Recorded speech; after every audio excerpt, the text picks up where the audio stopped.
Informer, inspirer, rassembler. Bienvenue sur votre chaîne Dago News TV.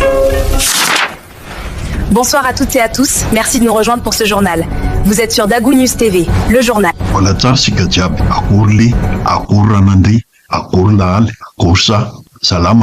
Iroso amin'ny lohateny vaovao avy hatrany ary sika kiasika ireto mpitondrantsika vaovao be ireto no asiantsika resaka kely. Marina fa vao miana mamindra ny ankamaroan'izy ireo saingy tsy fianarana ny fitondrana ny firenena atao andrakandana, dia rehefa tsy mahomby dia manandrana lalana hafa indray. Dia toy izany hatrany, firy izay no mpitondra ny fanesy teto fa dia natao andrana klinika hatrany ity Madagasikara ity. Dia io isika fa mahantra sy fadiranovana eto foana ary mitana ny rambony amin'ny fahantsana manerana izao tontolo izao. Moa ireo izay nitondra kosa nanan-karena daholo ary nandefa ny zanany sy ny fianakaviany nianatra any ivelany. Rehefa raikitra ny sakoloka dia milefa sy mialokaloka any ivelany zareo mianakavy.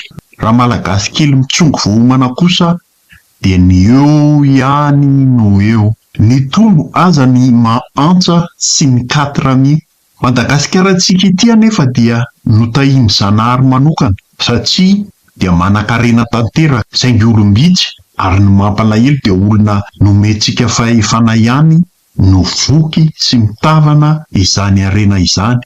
Maro mihitsy ny firenena matandraka no maniry ity tanitsika ity ary tsy mino aza fa raha ny harena ananantsika tsy tokony ho toy izao ny farim-piainan'ny vahoaka malagasy. Jereo fotsiny ny Atsiroanda, firenena potiky ny ady an-trano nandritra ny taona maro ary tsy manana harena izay ananantsika eto Madagasikara. Kanefa dia anisan'ireo firenena mandroso sy miroborobo aty Afrika ankehitriny. Ny filoha Kagame, filohan'ny Rwanda, dia tsy mpitondra azo atao ohatra amin'ny fitondrana ny vahoaka akory satria dia miendrika didi-jadona ary mifikitra mafy amin'ny fitondrana izy. Fa kosa ny firenena dia mandroso, miasa misy, ny foto-drafitrasa mahomby. Ny filohantsika teo aloha kosa dia i Komoro mba nalainy ohatra sy ampitahainy amin'ny Madagasikara hoe hiwarintsika lavitra dia lavitra any aoriana any i Komoro tsy ho ela. Dia mandehana ange any Komoro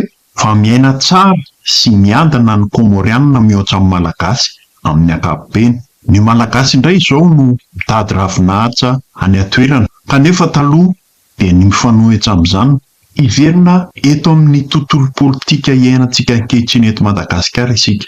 Nametrahan'ny vahoaka fanantenana sy fanavozana vaovao eto amin'ny firenena tokoa ity fitondrana entin'ny kolonely Mikael ity. Maro ny Malagasy no faly rehefa nirodana iny fitondrana volomboasary iny, fa mba hiova amin'izay ny fitantanana ny vahoaka malagasy. Hatreto aloha dia nanao ezaka goavana ny mpitondra amin'ny resaka jirosy izay nahatonga iny fitondrana iny nirodana ary tena nisy sy azo tsapain-tanana raha ny momba an'io lafin'io na dia mbola misy aza ny delestazy eny antsefatsefany eny.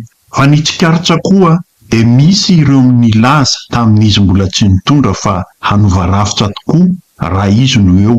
Zao anefa dia efa ataon'olona tondro molotra sahady, izany tokoa ve ny hoe lasa vazaha ny solo vazaha, izany hoe ny teo ihany no teo. Ohatra tamin'izany ny ministry ny fitsarana Ramatoa Erinaivo momba ny fankalazana ny fitsingerena taona naterahany ka nanaova ny fihinanam-be tao amin'ny toeram-pisakafoanana lehibe iray teto Antananarivo. Tsy hoe ratsy akory ny mankalaza ny fitsingerena ny taona naterahany, fa raha hitondra ny fanavaozana marina no tandrina dia tokony ho modely ny mpitondra sy ny mpitarika fa tsy ny fanaovana hany-pitoloto ireny ka deradera amin'ny zotra sosialy no ampisehoana fa mahay mitondra sy nanova marina ianao. Nefa ny ankamaroan'ny vahoaka mitofezaka ny anoanana. Ianao io mihitsy anefa no voalohany nanendrika ny lalatiana sy rajoelona ary mialy fa izany. Ianao ilay natao hitsikitsika ny vavana indray no nipoaka ny akoho mpitaribato filambava. Tsy hoe mialina ny fety nataonao zahay akory, volanao io na tsy haiko hoe volaniza na avy aiza, fa ny hitanay aloha dia fety be nandaniana vola mihitsy. Raha izao no izy dia lasa ilalatina rakoto-zafy dia misolo herinaivo mambotsy gasy. Amarana anazy dia samy no velonaina indray ahitany toyany.